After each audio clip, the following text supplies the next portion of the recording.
विद्यार्थी मित्रांनो नमस्कार. इयत्ता 6वी भूगोलामधील चौथा धडा आहे प्रात्यक्षिक कार्य.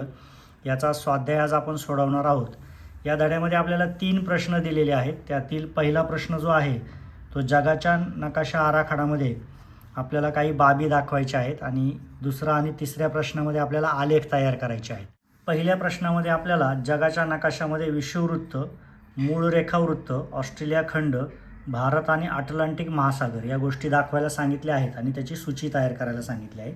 इथे जर आपण नकाशाचं निरीक्षण केलं तर 0° आणि इकडेही 0° हे दोन जर पॉईंट आपण जोडले तर ही जी रेषा मिळते हे विषुववृत्त आहे. आपण या ठिकाणी नावही लिहिलं आहे आणि हे आपण हिरव्या रेषेने दाखवलं आहे.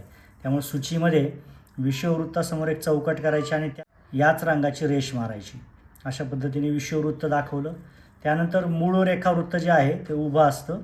या ठिकाणी 0° आणि वरचा 0° यांना जर जोडलं तर हे जे रेखावृत्त मिळतं हे मूळ रेखावृत्त आहे. त्याचं नाव आपण इथे लिहिलं आहे.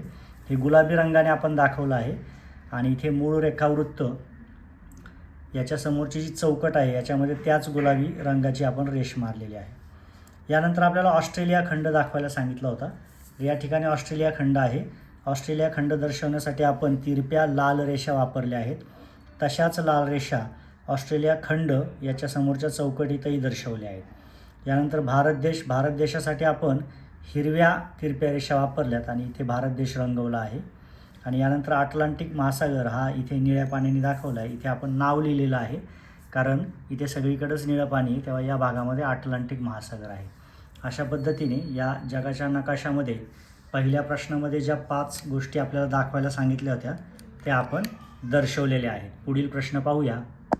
दुसऱ्या प्रश्नामध्ये आपल्याला स्तंभालेख काढायला सांगितलेला आहे आणि त्यासाठी सांख्यिकी माहिती दिलेली आहे. आपण इथे माहिती लिहून घेतलेली आहे.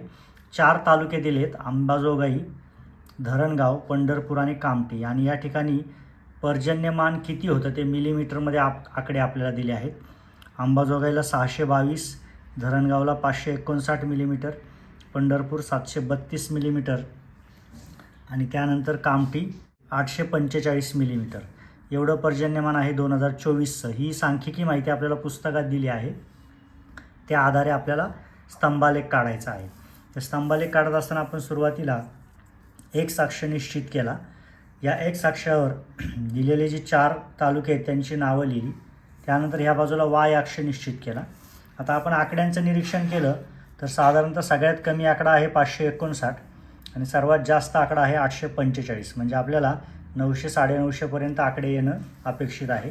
तर आपण इथं प्रत्येक 1 सेंटीमीटरला 50 म्हणजे 50, 100, 150, 200 अशा प्रकारे 950पर्यंत लिहून घेतलं. प्रत्येक सेंटीमीटरला 50 मिलीमीटर असं पर्जन्यमान ठेवलं आहे. आणि इकडे याचं प्रमाण लिहिलं. प्रमाण वाय अक्षावर 1 सेंटीमीटर बरोबर 50 एकक. आता हे तयार झाल्यानंतर आपल्याला प्रत्येक ठिकाणचं पर्जन्यमान बघायचं आहे. अंबाजोगाईचं पर्जन्यमान आहे 622 मिलीमीटर. मग आपल्याला अंबाजोगाई इथून 622 मिलीमीटर उंचीचा स्तंभ काढून त्याला आपण इथे तिरप्या रेषा दिलेल्या आहेत. आता हे काढत असताना इथे 600 हा 650 आहे. ही मधली जी रेषा आहे ही 625ची येईल, त्यापेक्षा थोडंसं कमी. इथे 622चा पॉईंट मिळेल. ही आडवी रेष करून नंतर उभ्या रेषा काढल्या तर हा आपल्याला स्तंभ मिळाला. अशाच पद्धतीने धरणगावचा आहे 559 मिलीमीटर. तेव्हा इथे 550 आणि 600च्या मध्ये हा आकडा आपल्याला मिळाला. इथून आपण धरणगावपर्यंत स्तंभ काढलेला आहे. तिसरा आहे पंढरपूर. पंढरपूरचं पर्जन्यमान आहे 732 मिलीमीटर. आता 732 म्हणजे तो 700 ते 750च्या मध्ये आहे. 700 ते 750च्या मध्ये. इथे साधारण 725 येईल आणि थोडासा वरती इथे 732. इथे आपण आडवी रेष मारून हा स्तंभ तयार केला. हा पंढरपूरचा स्तंभ झाला. आणि शेवटी आहे कामठी 845 म्हणजे 850पेक्षा थोडंसं कमी. या ठिकाणी आपलं 850 आहे, 850 त्याच्यापेक्षा थोडंसं कमी. इथे ही रेष मिळाली. हा स्तंभ तयार केला आणि अशा पद्धतीने आपला जो स्तंभालेख आहे तो तयार झालेला आहे. तो स्तंभालेख आपण लांबून पाहूया म्हणजे तो कसा दिसतोय. हे बघा, अशा पद्धतीने हा स्तंभालेख आपला तयार झालेला आहे. 4ही स्तंभ आपण इथे काढून रंगवलेले आहेत. आता आपण पुढील प्रश्न पाहूया. पुढे आपल्याला प्रश्न ई दिलेला आहे. सांख्यिकी माहितीच्या आधारे रेषालेख तयार करा. आणि या ठिकाणी आपल्याला पुन्हा एकदा हे 4 तालुके देऊन त्यांचं मार्च 2024मधील अंश सेल्सिअसमध्ये तापमान दिलं आहे.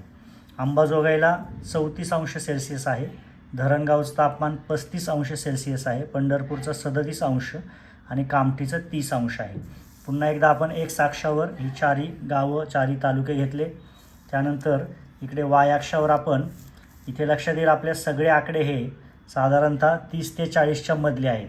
त्यामुळे आपण प्रत्येक 1 सेंटीमीटरला 5 अंश सेल्सिअस असं प्रमाण घेतलं. 5, 10, 15 असं 45पर्यंत लिहून घेतलं. त्यानंतर आपल्याला आता हे पॉईंट फिक्स करायचे आहेत, कारण हा रेषालेख असल्यामुळे इथे स्तंभ काढायचे नाही आहेत. तर अंबाजोगाईचं 34 अंश सेल्सिअस आहे, तेव्हा ही जी अंबाजोगाईची रेष आहे यावर आपल्याला 34 शोधायचं आहे. तर 30च्या पुढे आणि 35च्या आधी इथे आपल्याला 34 मिळाला. हा पॉईंट आपण फिक्स केला.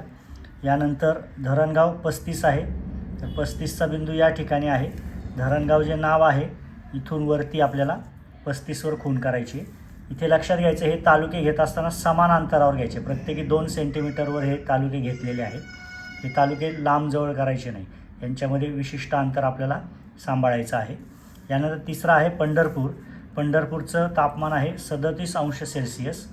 37चा पॉईंट आपल्याला इथे 35च्या थोडा वर आणि 40च्या खाली इथे मिळालेला आहे. आणि शेवटी आहे कामठी. कामठीचं तापमान आहे 30 अंश सेल्सिअस. तर कामठीचा जो पॉईंट आहे तो आपल्याला इथे 30च्या समोर आणि इथे कामठीच्या वरती इथे मिळालेला आहे. आता हे 4 बिंदू मिळाल्यानंतर फक्त आपल्याला ते रेषेने जोडायचे आहेत, म्हणजे आपला रेषालेख तयार झाला. आणि इथे जे वरच्या बाजूला आपण प्रमाण काय घेतलं आहे, तर वाय अक्षावर 1 सेंटीमीटर बरोबर 5 अंश सेल्सिअस हे सुद्धा लिहायचं आहे. अशा पद्धतीने हा आपल्या तिसऱ्या प्रश्नासाठीचा आलेख तयार झाला. याला सुद्धा थोडंसं पाहूया आपण.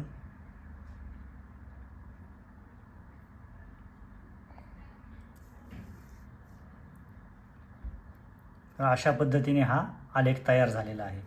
तर या ठिकाणी स्वाध्यायातील 3ही प्रश्न आपण सोडवलेले आहेत. प्रात्यक्षिक कार्य आहे, आपण प्रत्यक्ष केलेलं आहे. अशाच पद्धतीने तुम्ही नकाशामध्ये व आलेख कागदावर ह्या प्रश्नांना सोडवा, म्हणजे तुम्हाला आलेख व नकाशामध्ये दिलेल्या गोष्टी कशा दाखवायच्या हे लक्षात येईल. इथे स्वाध्याय पूर्ण होत आहे. स्वाध्यायाचा व्यवस्थित सराव करा. धन्यवाद.